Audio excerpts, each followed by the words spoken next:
Mas eu já vou chamar o meu querido Jorge Folena, porque esses temas estão muito quentes, muito candentes. Eu sei que o Folena se debruçou muito sobre essas coisas.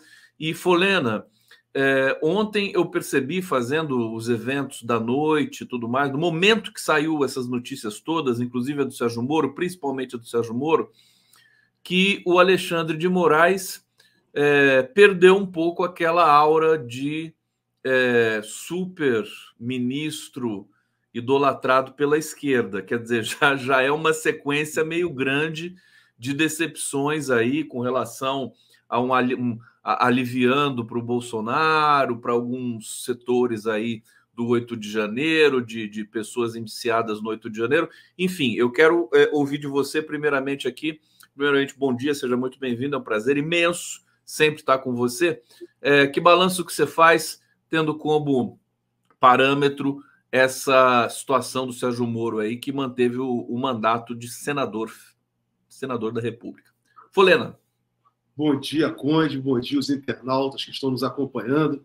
Conde, antes de começar a fazer esse balanço da decisão do Tribunal Superior Eleitoral com relação ao Sérgio Moro, o que eu me comprometi contigo de fazer toda semana, aquela pergunta fundamental: quando o Procurador-Geral da República irá propor a ação penal contra o fascista Mor e todo o seu séquito golpista? Já tem provas mais do que suficientes para a abertura da ação criminal. Ao longo do processo, vai aumentando essas provas, vai se ampliando, vai se ratificando. Então, a pergunta, isso não pode cair no esquecimento. Eles querem normalizar toda a ação golpista do último governo, de Bolsonaro e todos aqueles agentes. Isso não pode cair no esquecimento, nem pode ser anistiado. Então, toda semana eu vou fazer essa pergunta aqui contigo. Quando o Procurador-Geral da República irá propor a ação contra o Jair Bolsonaro? Segunda questão, Conde, eu acho que tem relação com tudo isso que você falou na abertura, que causa, de certa forma, no campo democrático, popular e progressista, decepções quando vem decisões dessa natureza, como a de Sérgio Moro, né? Como vimos no passado, né, que fizeram com o presidente Lula, né? Em 2016, o próprio Supremo Tribunal Federal abrindo caminho para o impedimento da presidenta Dilma Rousseff, a mudança de interpretação em 2016 por parte do Supremo Tribunal Federal com relação ao conceito de presunção de inocência. O que eu quero dizer com isso? Para as pessoas que estão nos acompanhando aqui. O Poder Judiciário, essa história de protagonismo do Poder Judiciário só interessa à classe dominante. Só interessa à classe dominante. As classes populares sabem dessa realidade. Se tem uma coisa, um lugar que as pessoas têm medo de ir, estar presente, até mesmo eu que sou advogado e diversos advogados, é nos corredores da justiça. É algo, né, que causa muita assim, perplexidade das pessoas, muita ansiedade, muito temor. Então, Conde, fica aqui duas referências para depois eu desenvolver o que você colocou para quem está nos acompanhando aqui. Primeiro, assisti o filme de Constantin Costa Grava, Seção Especial de Justiça, seção com cedilha, que é departamento. Então, Seção Especial de Justiça de Costa Gravas, e uma novela, pequena novela, de Dostoiévski, Ivan Ilitch. E aí, com esse filme, com essa novela, vai dar para as pessoas entenderem exatamente o que se passa, né, em relação ao Poder Judiciário. Dito isso, vamos ao ponto central. Vamos só repetir as dicas literárias e cinematográficas. Qual que é o Dostoiévski, Ivan Ilitch? Ivan Ilitch de Dostoiévski, uma novela pequena, muito pequena. É pequenininha, eu conheço esse conto. E o Costa Gravas, qual que é o filme? Questão Especial de Justiça. Questão Especial de Justiça. Não, Sessão, desculpa. Sessão com C cedilha. Com cedilha. Aqui no Brasil colocam com 2 S's, como se fosse uma sessão de julgamento. Mas, na verdade, o título, né, que é traduzido também para o português, é com cedilha, porque é departamento, é local de justiça, né, uma repartição de justiça. Claro. Na verdade, é um tribunal de exceção que se passa durante a ocupação nazista na França.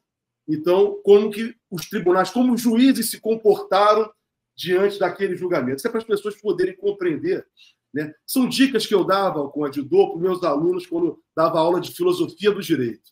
Muito bem, passado isso, vamos ao ponto que você colocou, o ponto mais importante, né, que foi com relação à decisão do Tribunal Superior Eleitoral. De fato, para mim, também causou uma grande perplexidade. E entendo que essa decisão do Tribunal Superior Eleitoral se colocou até mesmo contrária à própria jurisprudência do tribunal. Por quê? Já tinha um precedente, né, um caso bem parecido, que era da senadora pelo Mato Grosso, na época chamada de juíza Selma, que teve um mandato cassado exatamente por abuso de poder econômico durante o período pré-eleitoral e eleitoral. E no caso do Sérgio Moro, a discussão que se travava também era o abuso de poder econômico. Ocorre que ontem, né, até mesmo o ministro Alexandre de Moraes deram uma cambalhota, com toda a consideração que eu possa ter pelos juízes, ministros do Tribunal Superior Eleitoral. Deram uma cambalhota. Até mesmo, a meu juízo, colocar em risco o próprio conceito de abuso de poder econômico no processo eleitoral. Porque ficou claro, está demonstrado, inclusive eles reconhecem isso, que o candidato hoje, senador Sérgio Moro, na época, teve uma condição superior aos demais candidatos no período pré-eleitoral. Ele se candidatou, a ideia dele era se candidatar pelo Podemos como presidente da República, ele recebeu recursos e apoio do Podemos, isso não está descaracterizado no processo, inclusive na Tribunal Regional Eleitoral do Paraná se discutiu isso. Então, é um fato. Ele teve recursos e condições superior aos demais candidatos que disputaram para o cargo de senador no estado do Paraná. Independentemente de ele ter ido para São Paulo, mudado o domicílio eleitoral dele. Então, para mim, ficou muito claro que houve abuso de poder econômico. Ocorre que o tribunal ontem, para tentar fugir da própria jurisprudência do tribunal, considerou que no caso da senadora Selma, que foi cassada, a juíza Selma, do Mato Grosso, o recurso que foi pago recurso que foi dado a ela foi dado pelo seu suplente, mas ela recebeu recurso além dos demais candidatos. E no caso do Moro, a alegação do Alexandre de Moraes foi que o recurso recebido pelo Moro veio do fundo partidário. Ora, o que nós estamos discutindo é a condição econômica, o conceito de abuso de poder econômico no processo eleitoral, as condições de força, as armas utilizadas pelos candidatos estavam nas mesmas condições? Não estavam. O Sérgio Moro teve uma condição muito, muito superior que os demais candidatos. Então, aí vem a questão jurídica. Houve abuso de poder econômico? A meu juízo, sim. Os advogados do PL, do PT, né, boa parte das pessoas, alguns juízes do Tribunal do Paraná, 2 juízes, se eu não me engano, também entenderam que sim. Foi 5-2 no Paraná. 5-2 no Paraná. No Tribunal Superior Eleitoral, a meu volto a destacar, contrariamente à própria jurisprudência do tribunal, não é que a jurisprudência tem que ser igual. A jurisprudência serve como parâmetro para uma interpretação, uma aplicação. O ideal é que seja igual. E, no caso, era muito parecido. Disputa para o Senado, abuso de poder econômico, utilização de recursos. Então, já tinha um precedente do tribunal, já tinha uma referência para se debater o tema. Porém, eles entenderam que não. Ou seja, a meu juízo, volto a destacar isso, Conde, o Tribunal Superior Eleitoral, ontem, na sua interpretação, no caso concreto de Sérgio Moro, deixa agora aberta o que é o conceito de abuso de poder econômico em situações dessa natureza. Então, isso, a meu modo de ver, toda vez que tem interpretações dessa natureza, isso não é bom para a democracia. Quero destacar um exemplo para isso, para que todos possam compreender. Quando o Supremo Tribunal Federal, casuisticamente, em 2016, mudou o conceito do que seria presunção de inocência, foi casuístico aquilo. Abriu-se o caminho para o golpe, o prosseguimento do golpe e o afastamento do presidente Lula na eleição de 2018.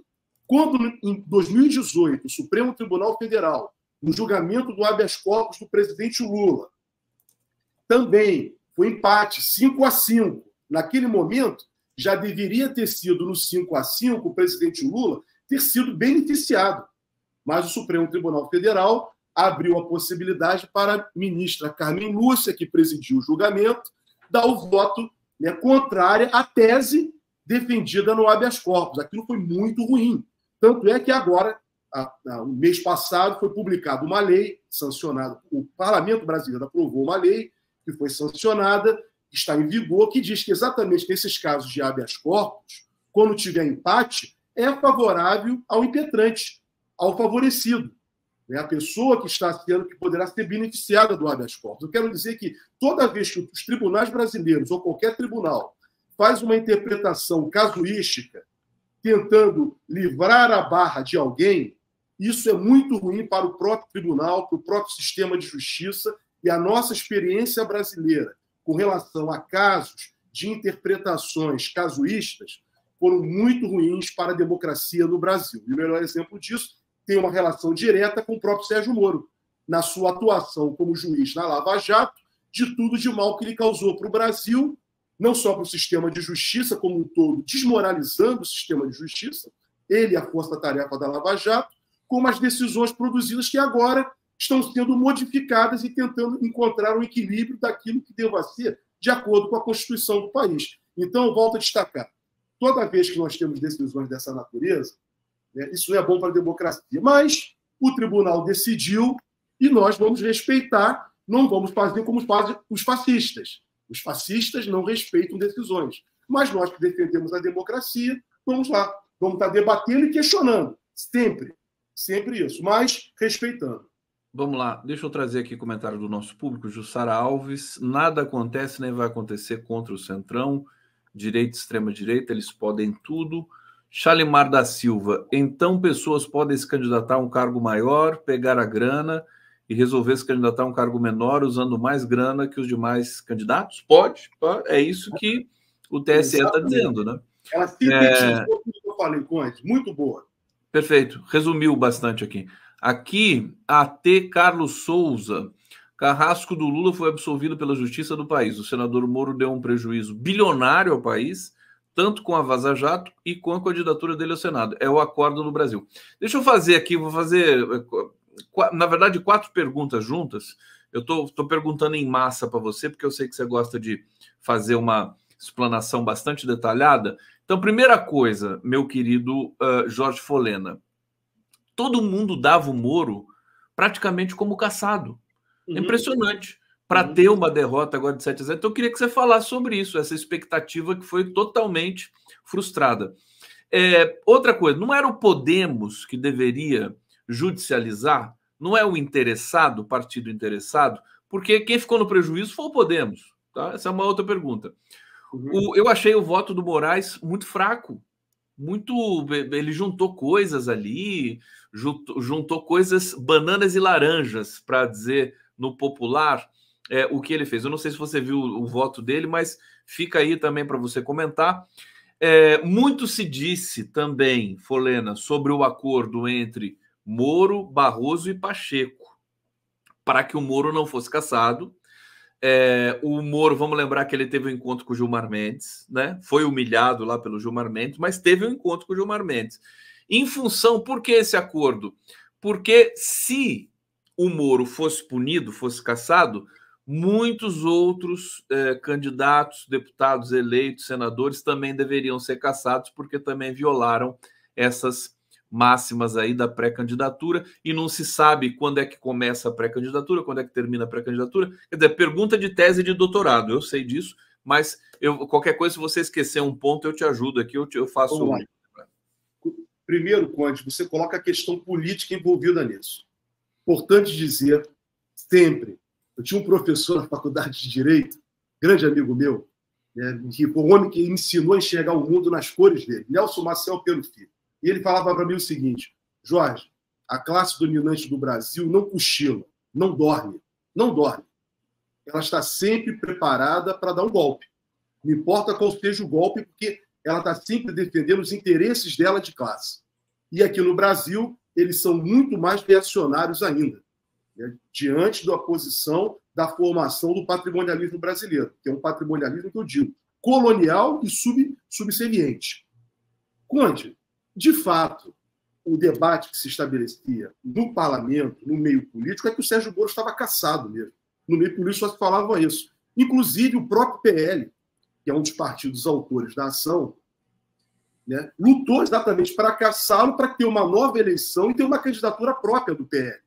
Então, os partidos que foram prejudicados, se sentiram prejudicados, no caso, o PL e o PT, entraram com essas ações, com essa ação judicial, questionando exatamente o abuso de poder econômico, né, praticado pela candidatura do Sérgio Moro, que foi muito bem resumida pela nossa internauta que se manifestou aqui anteriormente. Ela resumiu muito bem. Ou seja, uma pessoa pega recurso, você é candidato a governador, eu não pego aquele recurso, faço minha campanha, pré-campanha, com recurso de governador e me lanço candidato a deputado estadual.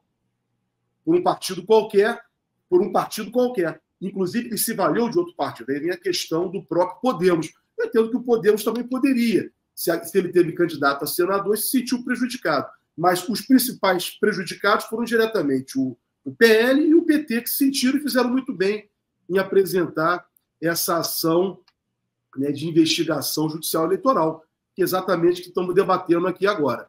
Então, Conde, o acordo, esse é o tema que está se colocando, né, foi colocado hoje no meio político, está nas redes sociais fervilhando, né, um possível acordo para livrar a barra da extrema-direita, no caso de Bolsonaro e todo o seu séquito golpista, aliviar a barra para eles. O Bolsonaro ficaria apenas com impedimento eleitoral, né, a inelegibilidade, que ele já está inelegível em 2 ações, muito provavelmente não será revista pelo Supremo Tribunal Federal, a menos que haja também um outro acordão, que aí eu não acredito que no Supremo isso deva acontecer, porque nós estamos diante de uma ação, como a do Sérgio Moro agora, né, o recurso para o Supremo Tribunal Federal, como o próprio advogado do PL falou, eu considero muito difícil, porque, na verdade, é um recurso que envolve provas, né? Então, o Supremo Tribunal Federal não é um tribunal que faz análise, né, recursal com base em provas. O caso é basicamente um caso que vai exigir análise probatória. Então, entendo que a revisão da decisão de ontem do Tribunal Superior Eleitoral é muito difícil. É muito difícil no Supremo Tribunal Federal, diria que quase impossível. Só se, né, acontecer uma coisa assim muito, muito espetacular. Então, o comportamento do Moraes. Até então, eu não posso dizer se o ministro Alexandre de Moraes e se os 7 ministros do Tribunal Superior Eleitoral, não tem como dizer, não vou ser leviano. Seria fácil falar isso. Isso eu deixo para outras pessoas falar. Mas eu, como sou, né, sou advogado, atuante, militante, não vou falar isso, porque teria que ter provas, né, mas eu sei como funciona a justiça. Isso eu sei. Como é que ela se constrói, uma decisão é construída em casos dessa natureza. Sei como se constrói diante da minha experiência. Mas não vou especificamente tratar desse caso, né? Mas eu vejo o seguinte, que por parte da política brasileira, do comportamento do país como um todo, é muito provável que se tente o tempo inteiro fazer, né, tentativas de acordão. Essa é a história do Brasil. A história do Brasil é marcada, eu estou sistematicamente falando isso contigo, escrevendo, né, em diversas oportunidades, dizendo a história do Brasil é marcada por grandes acordos da classe dominante e sempre distante do povo. Eles nunca estão preocupados com o povo brasileiro.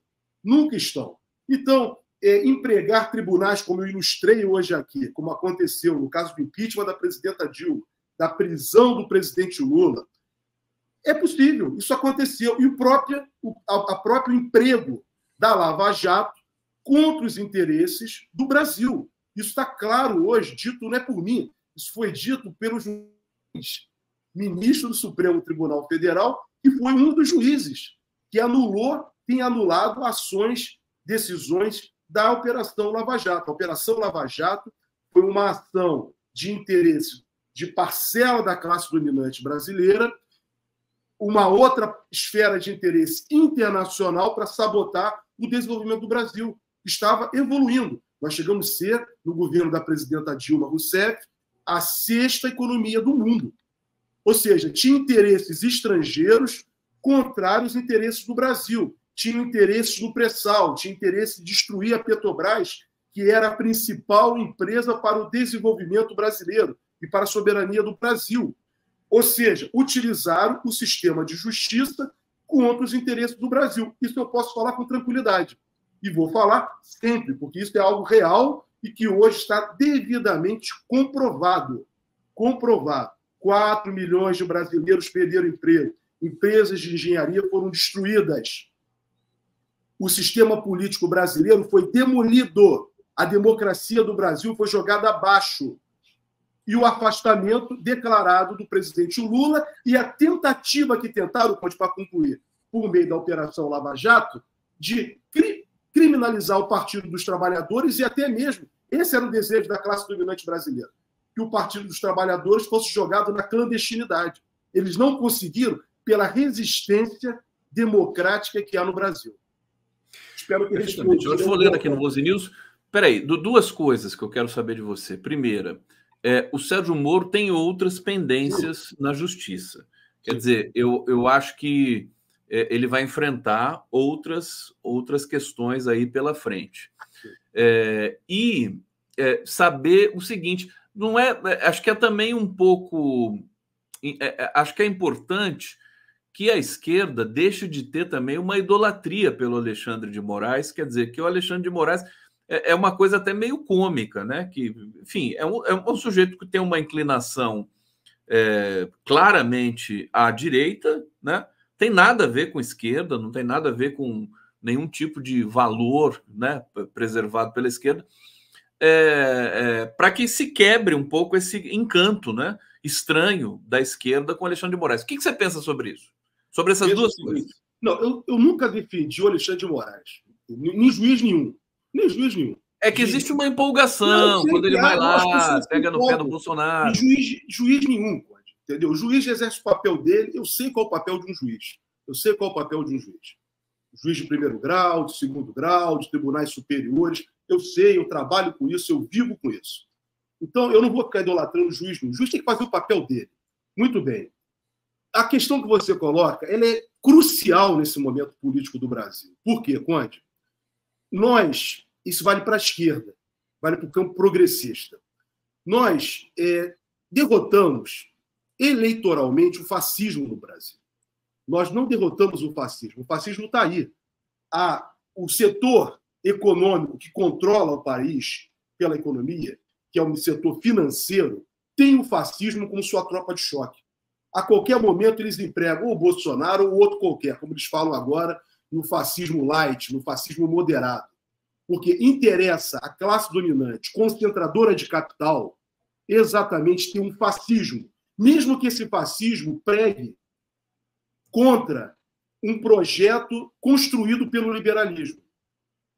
Institutos liberais, como liberdade de expressão, separação de poderes, esses conceitos liberais, construídos pelo liberalismo democrático, isso é que está em crise e eles usam o fascismo por causa da concentração de capital. Estou dizendo isso porque nós temos que ter inteligência por parte do campo progressista de que a nossa luta é uma luta popular.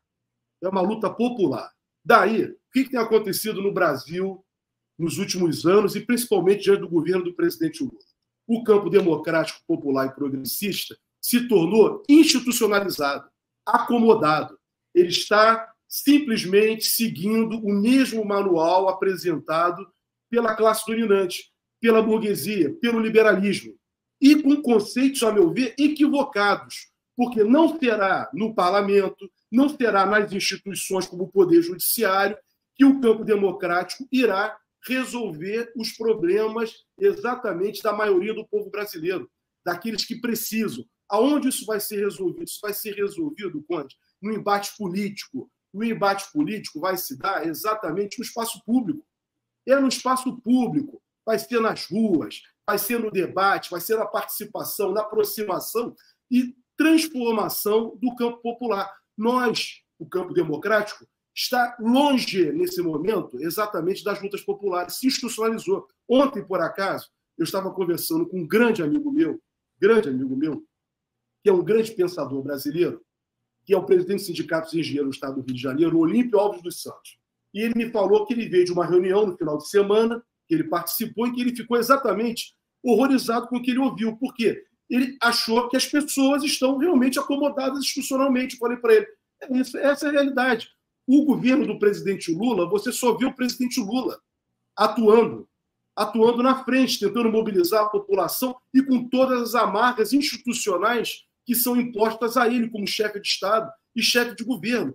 Você não vê os movimentos populares atuando no país. Nós não estamos vendo. Então, isso é necessário para fazer esse enfrentamento com o parlamento, que é tomado pelos fascistas, tomado pelos financistas, tomado pela direita, só tem um jeito, é exatamente nas ruas. É conscientização das massas, é orientação das pessoas, da classe trabalhadora, porque tem contra exatamente a classe trabalhadora os meios de comunicação que trabalham contra os interesses dela, né, da classe trabalhadora defendendo os interesses, né, exatamente dessa classe financista concentradora de capital. Tem a própria rede mundial de computadores, em que eles conseguem avançar muito mais do que o campo progressista. Nossas mensagens, Conde, não tem o alcance que tem, por exemplo, da extrema-direita. Não tem, infelizmente, essa é a realidade. Porque quem controla as redes são eles. São eles que controlam as redes. Então, eles fazem avançar muito mais. Então, uma orientação que possa ser dada de conscientização, de formação da classe trabalhadora, da periferia e do campo, a gente não consegue chegar com tanta profundidade como eles chegam com as mentiras sistemáticas que eles colocam. Daí vem essa questão que você me apresentou. Ela passa exatamente por aí, a meu modo de ver. Perfeitamente. Seguindo aqui com o Folena, comentário aqui do nosso público, para a gente fazer aqui mais uma sessão de leitura aqui. Sandra Lodge está dizendo, a ministra Carmen Lúcia fez questão de pontuar que era apenas por falta de provas suficientes para o caso de julgamento. Feife está dizendo exatamente, senhor Jorge Folena, todo mundo aqui elogiando muito o Folena. Chalemar da Silva, não esquecer que Moraes foi secretário de Segurança de São Paulo do governo tucano, procurou um motivo para incriminar o PT na morte de Celso Daniel, até se convencer que o PT não tinha nada a ver com o crime.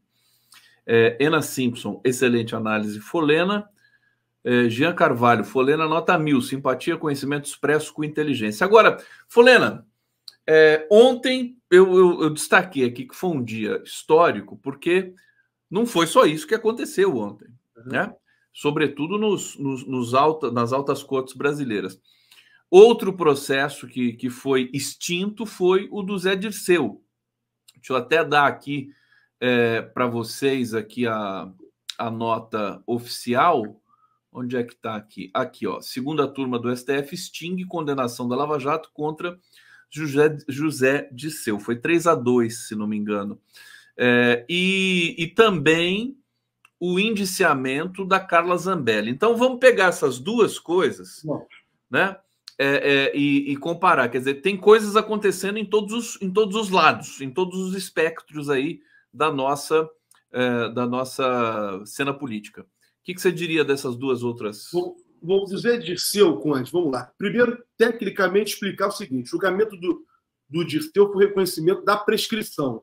Mas eu entendo que, independentemente da prescrição, todas as condenações proferidas pela Operação Lava Jato, todas deverão ser anuladas.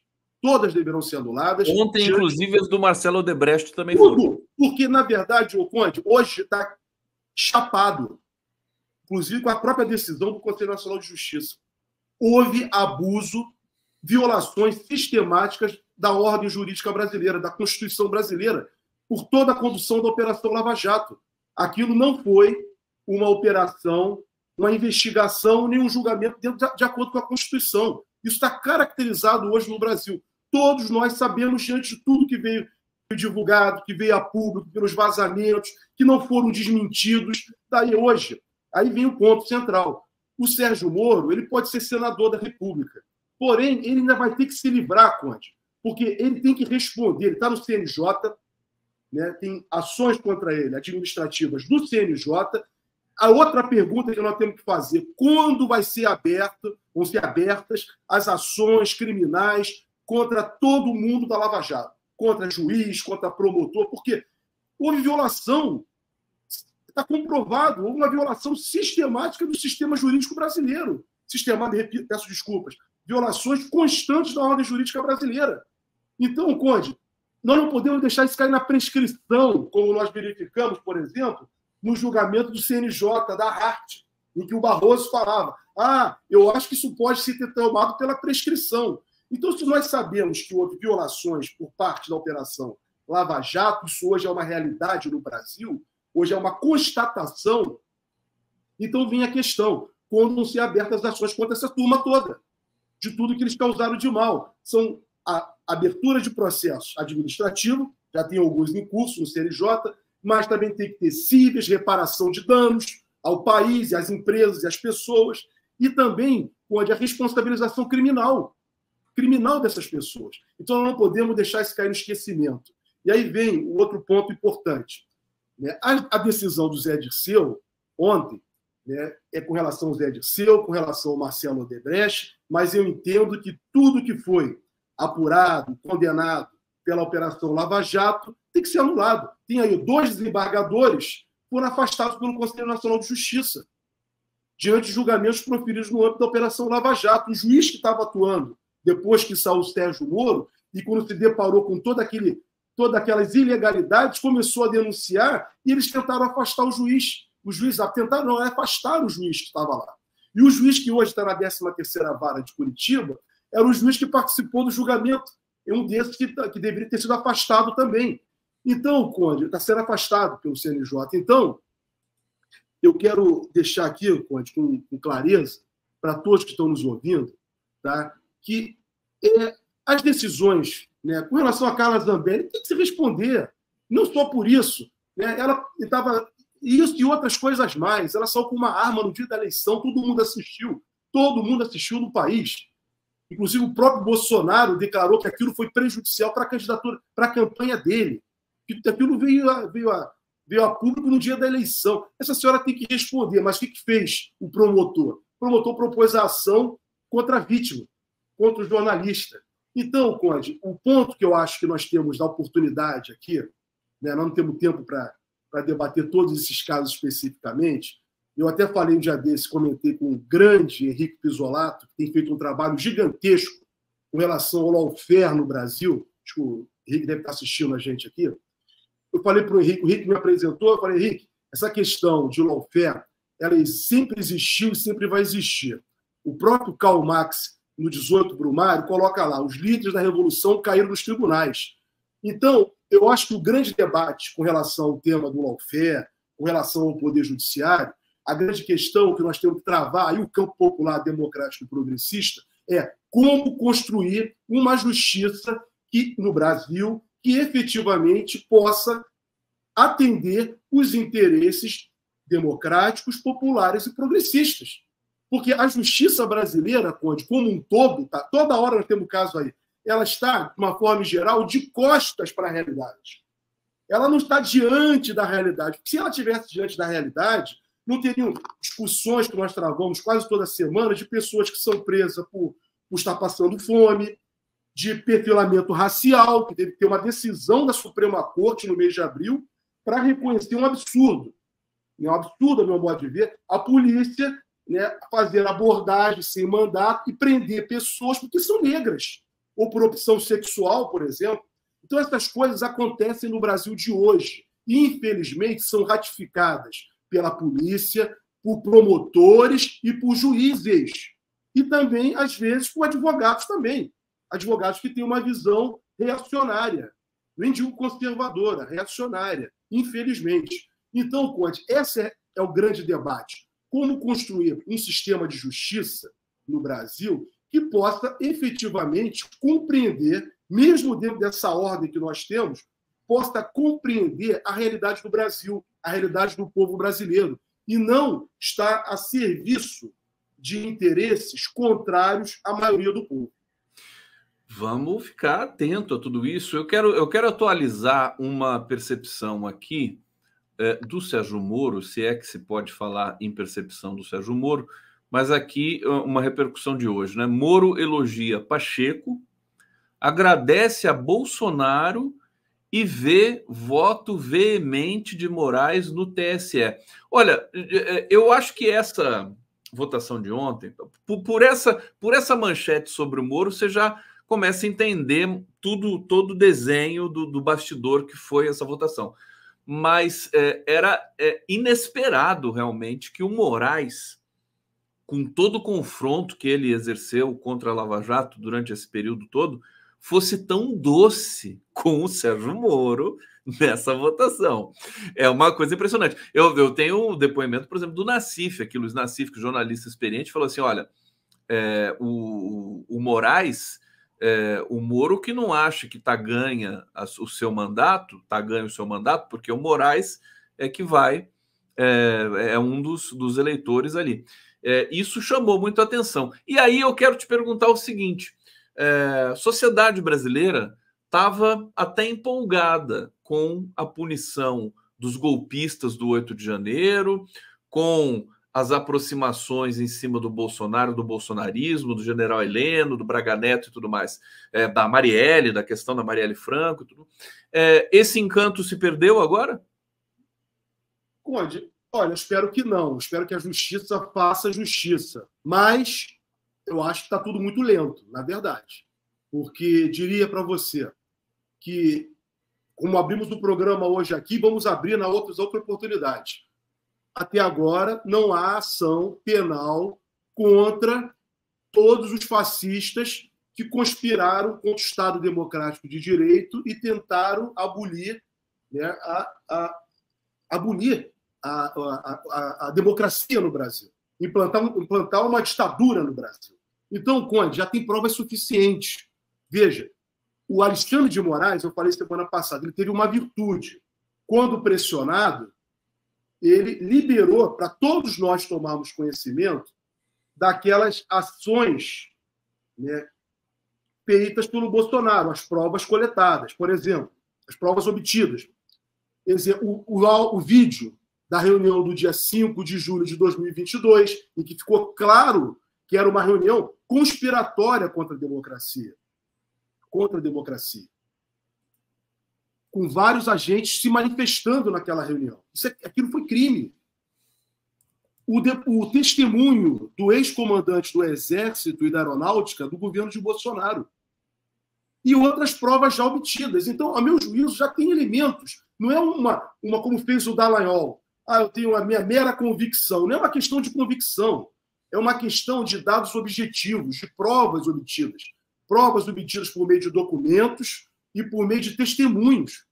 Então, Conde, é a pergunta, quando vão ser propostas ações penais? Vão ficar só nos bagrinhos? Só os bagrinhos é que vão ser condenados a 17 anos, 15 anos, 10 anos?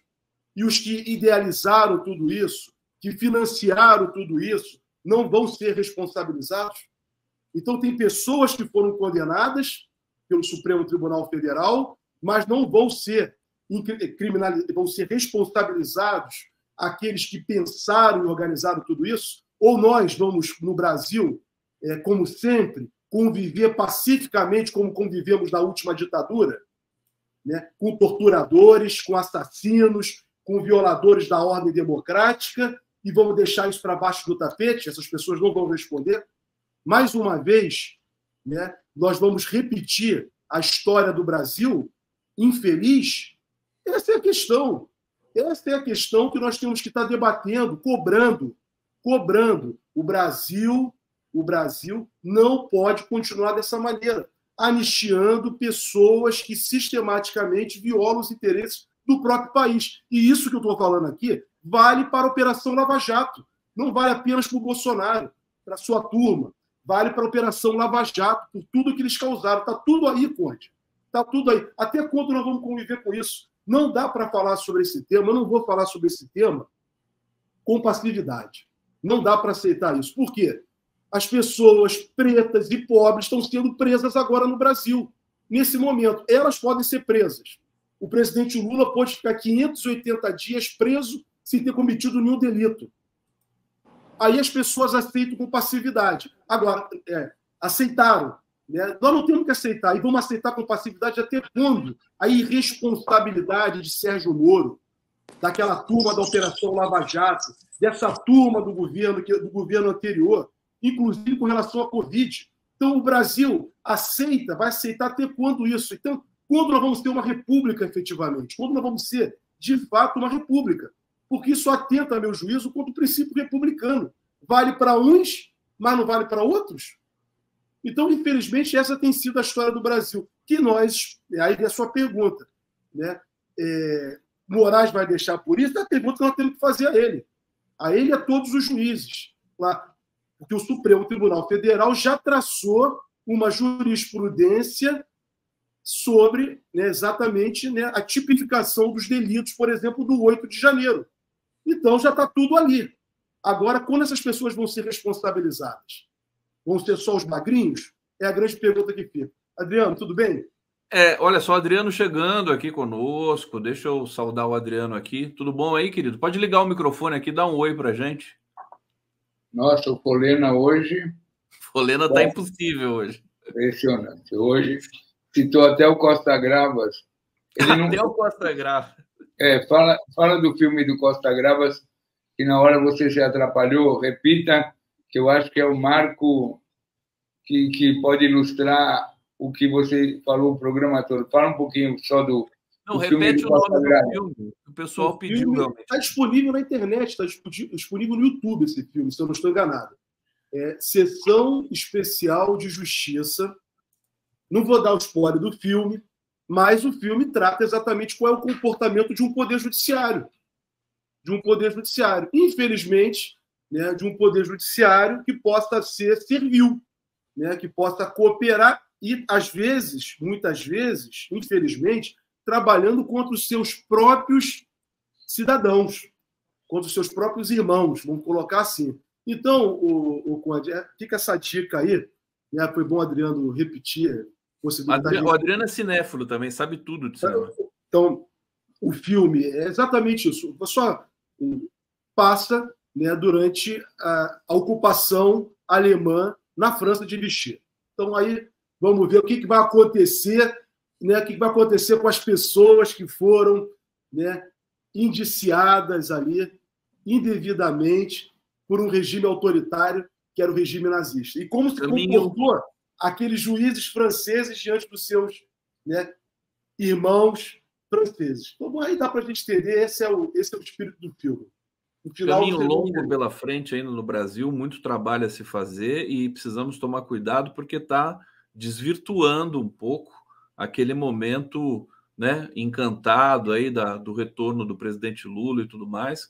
Toma muito cuidado com isso, porque o pessoal não está de brincadeira, não. Folena, muito obrigado, meu querido. Diga... Só para dizer o seguinte, o nosso grande debate, Adriano, hoje, é o enfrentamento ao fascismo. E enfrentamento ao fascismo, que é embaixo, ele também se dá em cima, pela classe dominante financista, concentradora de capital. Essa é a pressão que recai sobre o presidente Lula. O presidente Lula sofre pressão dessa classe dominante financista do mercado, classe dominante imperialista internacional que ataca os interesses do Brasil e que tem aqui os fascistas para fazer as arruaças e as instituições a serviço dos financistas. Esse, para mim, é o grande debate. Se eu conseguir passar isso para as pessoas, refletir, né, exatamente para a nossa convivência democrática no Brasil daqui para frente. Jorge Folena, a gente segue daqui com o Adriano Diogo. Obrigado, querido. Até semana que vem. Querido. Abraço para todos. Tchau, tchau.